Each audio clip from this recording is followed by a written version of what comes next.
Heat transfer, तो heat is the, आपको पता है डेफिनेशन पहले भी बताई थी आपको हीट की, कि हीट क्या है, एनर्जी ट्रांस इन ट्रांजिट है। जब हाई टेम्परेचर से लो टेम्परेचर की तरफ एनर्जी ट्रांसफर होती है तो रास्ते वाली चीज को हम क्या बोलते हैं, हीट कहते हैं। जब तक ये इसके अंदर थी तब तक क्या थी, इंटरनल एनर्जी थी। जब यहाँ पर पहुंच जाएगी तो वापस इंटरनल एनर्जी बन जाएगी। ठीक है। तो इसका मतलब है कि internal energy at higher temperature पे जो ऑब्जेक्ट होगा, उसकी इंटरनल एनर्जी आपकी लोअर टेम्परेचर वाली से ज्यादा होगी। ठीक है। तो हाई टेम्परेचर पे जो ऑब्जेक्ट होता है उसकी इंटरनल एनर्जी लो टेम्परेचर से ज्यादा होती है, तो वहां से हीट ट्रांसफर शुरू हो जाता है जैसे ही वो थर्मल कांटेक्ट में आते हैं। तो किसी भी ऑब्जेक्ट में या किसी भी सिस्टम में एक पॉइंट से दूसरे पॉइंट तक जो हीट ट्रांसफर है, ठीक है, वो तीन तरीके से हो सकता है बेटा। There are three modes of heat transfer from one point of the system to another point. हाँ बताइए बेटा।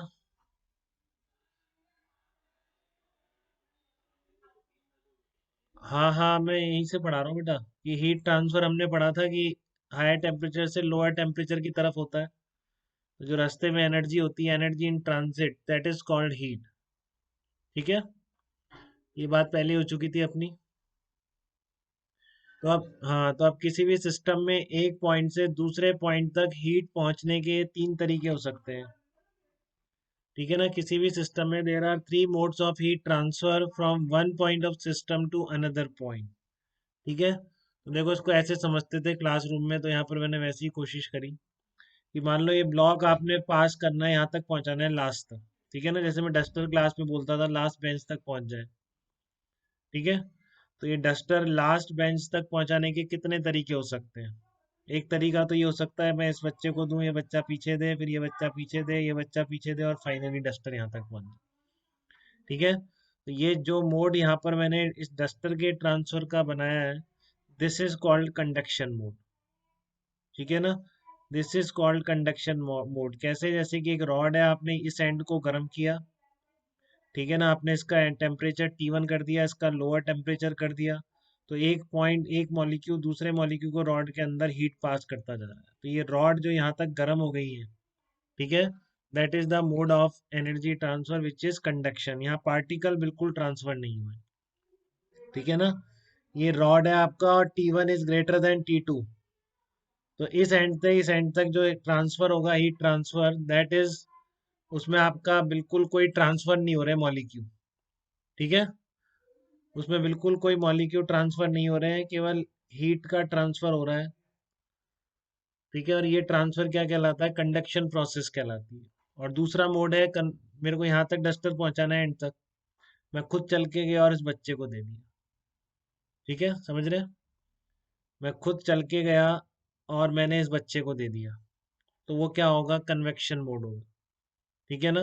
वो जैसे मान लो इस आग जल रही है ऊपर, जो आप हाथ इसके रख के गर्म कर रहे हैं, या गैस जला के सर्दी में हाथ गर्म करते हैं ऊपर आप। ठीक है ना।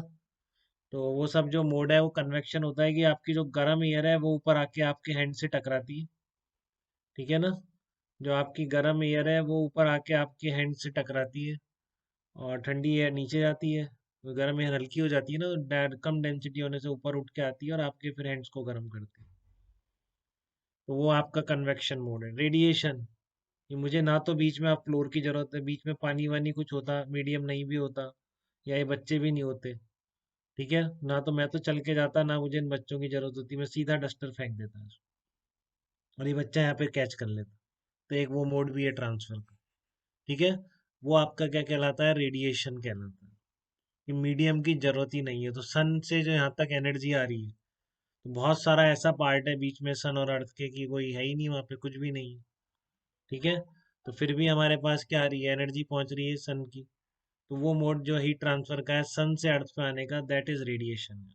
उसमें ना कंडक्शन है ना कोई कन्वेक्शन है, दैट इज कॉल्ड रेडिएशन। की बीच में रिक्वायरमेंट ही नहीं है मीडियम की।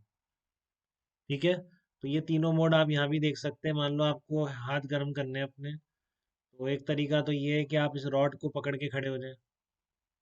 ठीक है ना, आग जल रही है, आप चाहते हैं कि आपके हैंड्स तक हीट पहुंच जाए। ठीक है ना, एंड आपके हैंड्स तक हीट पहुंच जाए, तो क्या तरीका है, एक तो आप रॉड पकड़ के खड़े हो जाओ, रॉड को इसमें लगा लो, तो कंडक्शन के थ्रू आप तक पहुंच जाएगी। आप इस तरह से हैंड ऊपर रख लो इसके, तो कन्वेक्शन के थ्रू पहुंच जाएगी। और आप साइड में खड़े रहो, कुछ मत करो, ना रॉड पकड़ो ना ऊपर रखो, आप साइड में अपना हैंड रखो। ठीक है ना? आप अपना हैंड कहाँ रखो, आपने साइड में हैंड रख लिया आपने। तो ये जो जाएगी वो किसके थ्रू जाएगी, यहाँ से थर्मल रेडिएशन के थ्रू एनर्जी पहुंच जाएगी। ठीक है, तो हम ये वाले और ये वाला डिटेल में पढ़ेंगे। कन्वेक्शन हमारे कोर्स में बिल्कुल नहीं है, इसमें कोई विंड होती है वो आप एनसीईआरटी से पढ़ सकते हैं। कन्वेक्शन के बारे में पढ़ लें एक बार, मेंस वाला क्या पता कुछ जान लें। ठीक है ना? एक आध पैराग्राफ एनसीईआरटी में जरूर लिखा हुआ है कन्वेक्शन के बारे में, बाकी हमारे कोर्स में नहीं है। कन्वेक्शन बहुत डिटेल में होता है। हम जो पढ़ेंगे वो कंडक्शन और रेडिएशन, ये दोनों मोड पढ़ेंगे। एक प्लेस से दूसरे प्लेस तक, किसी सिस्टम में एक पॉइंट से दूसरे पॉइंट तक एनर्जी पहुंचने की प्रोसेस कौन सी यूज करेंगे हम, कंडक्शन, जिसमें कि मीडियम पार्टिकल बिल्कुल रेस्ट पर है, और दूसरी रेडिएशन, जिसमें जरूरत ही नहीं है हमें किसी मीडियम की, फिर भी हीट ट्रांसफर होगा। ठीक है? यहाँ तक कोई डाउट बेटा किसी